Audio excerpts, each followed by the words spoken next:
さて、今回はですね、マジカ DPS の、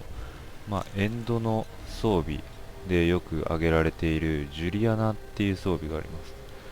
ジュリアナス。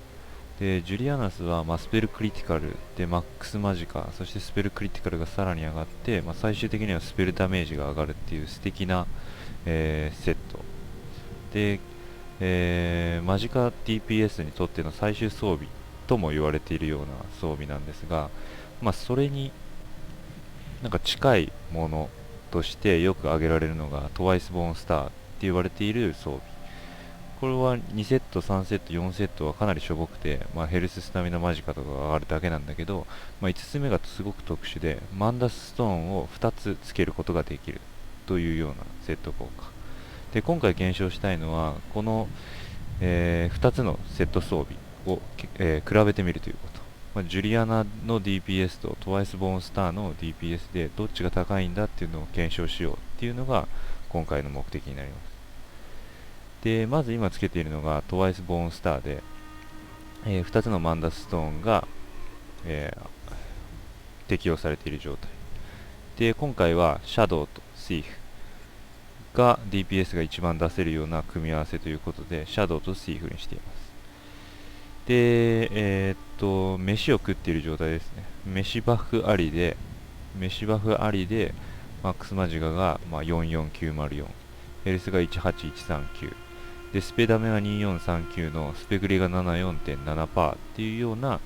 状態。で、トワイスボーンスターはやっていきますと。で、この状態で一つのスキル、今回はバフは全くなしで、飯バフだけの状態でスワローソウル、フューネルヘルスを、ジャイアントにただ連打して DPS がどうなのかっていうのを見ていくっていうこと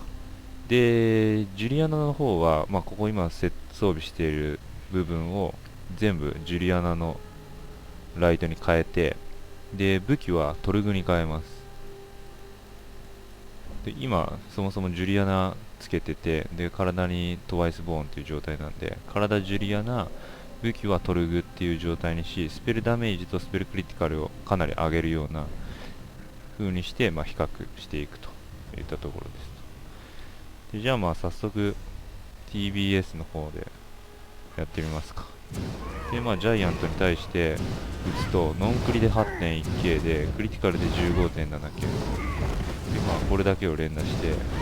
っていきますと。で、基本的に ESO って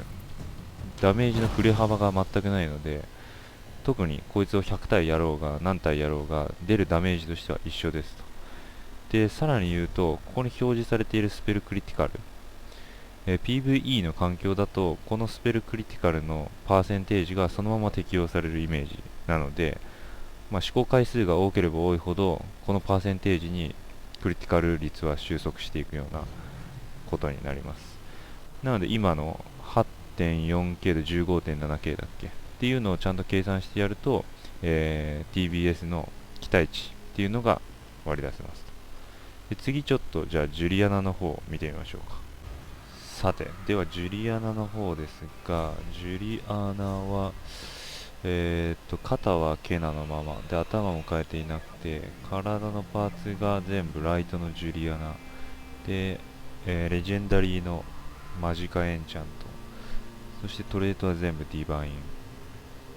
ンですね。で、武器は TBS の時はジュリアナをつけていましたが、今回はジュリアナが体についているのでトルグでスペルダメージを上げています。で、なのでスペルダメージとしては2867、クリティカルは61.2で、マックスマジカも4341343.4K。 ただヘルスが TBS と違ってだいぶ下がりますね。16792になっていますと。で、マンダスなんですが、マンダスはクリティカルストライクダメージを上げてます。ダメージの方のシャドウでやっていますと。で、この状態で、フューネルヘルス、今スワローだけど、スワローを連打すると、クリティカル16.4、クリティカル16.4、ノンクリで 8.4K、ノンクリで 8.4K、クリティカルで 16.4K ってなります。で、まあ、クリティカル今 70% 出てますが、だいたい、PVE 環境ではこのスペルクリティカルの 61.2% に収束するっていうことなので、まあ、ここから計算できるといったところです。じゃあ、その結果のまとめですね。TBS の方、アクチュアルバリューとして書かせていただいたんですが、まあ、実際のステータス、マジカ、ヘルス、スペルダメージといったようなステータスはこのような形になっていて、でクリティカルレーティングも 74.7% でした。で、ノンクリージの、ジャイアントに対するダメージは 8.1K、そしてクリティカルが出た時のダメージは 15.7K。